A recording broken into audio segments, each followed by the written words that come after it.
എറണാകുളം ചേന്നമംഗലം പഞ്ചായത്തിൽ LDFനെയും UDFനെയും പ്രതിസന്ധിയിലാക്കി സ്വതന്ത്ര സ്ഥാനാർത്ഥി. ഇരു മുന്നണികൾക്കും ഭരണത്തിലെത്തണമെങ്കിൽ സ്വതന്ത്രനായി വിജയിച്ച ഫസൽ റഹ്മാന്റെ പിന്തുണ വേണം. പ്രസിഡന്റ് സ്ഥാനം വേണമെന്നാണ് ഫസൽ റഹ്മാന്റെ ആവശ്യം.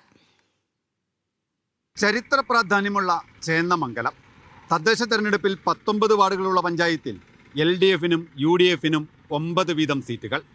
ഭരണം ആർക്കെന്നറിയാൻ ജയിച്ചു വന്ന ഏക സ്വതന്ത്ര സ്ഥാനാർത്ഥിയുടെ നിലപാടുകൾ നിർണായകമാകും.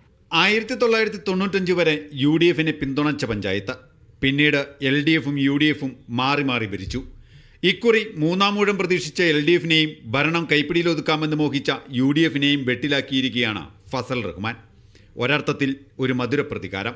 CPM പ്രവർത്തകനായിരുന്ന ഫസൽ റഹ്മാൻ കഴിഞ്ഞ തവണ കോട്ടയിൽ കോവിലകം വാർഡിലെ മെമ്പറായിരുന്നു. സീറ്റ് നിഷേധിച്ചതോടെ പാർട്ടിയുമായി അകന്നു.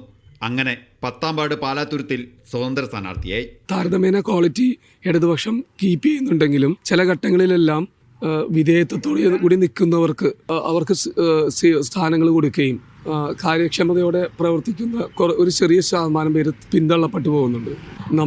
അതിനോടുള്ള ഒരു അമർഷമാണ് നമ്മൾ ഈ തെരഞ്ഞെടുപ്പിൽ പ്രകടിപ്പിച്ചത്. പ്രസിഡന്റ് സ്ഥാനത്തിന് അവകാശവാദം ഉന്നയിച്ചതോടെ ആരെ തുണയ്ക്കുമെന്ന ചോദ്യത്തിന് ഉത്തരം ഇങ്ങനെ: ഒരു ക്ലീൻ ആയിട്ടുള്ള ഒരു ജനക്ഷേമ വാർഡ് അടുത്ത 5 വർഷം കൊണ്ട് ഫോം ചെയ്യാനായിട്ട് ഒരു പദ്ധതി നമ്മൾ ജനങ്ങളുടെ മുന്നിൽ സമർപ്പിച്ചിട്ടുണ്ടായിരുന്നു. അപ്പോൾ അതിൻ്റെ അടിസ്ഥാനത്തിൽ നല്ലൊരു ഭൂരിപക്ഷം തന്ന് വിജയിപ്പിച്ചു. അത് പാർട്ടി മുന്നിൽ കാണുമെന്ന് ഞാൻ പ്രത്യാശിക്കുന്നു. എറണാകുളം ജില്ലാ ക്രിക്കറ്റ് അസോസിയേഷൻ, ശാസ്ത്ര സാഹിത്യ പരിഷത്ത്, DYFI എന്നിങ്ങനെ വിവിധ സംഘടനകളിൽ പ്രവർത്തിച്ചിട്ടുള്ള ഫസൽ റഹ്മാൻ മികച്ചൊരു കർഷകൻ കൂടിയാണ്. ഫസൽ റഹ്മാന്റെ നിലപാടുകൾ മാറിമറിയുമോ? ആര് അധികാരത്തിലെത്തും? ഇതൊക്കെയാണ് ചേന്നമംഗലത്തുകാരുടെ സംസാര വിഷയം. കൊച്ചിയിൽ നിന്ന് രാഹുൽ ബിജുവിനൊപ്പം സിജോ വർഗീസ്, മീഡിയ 1.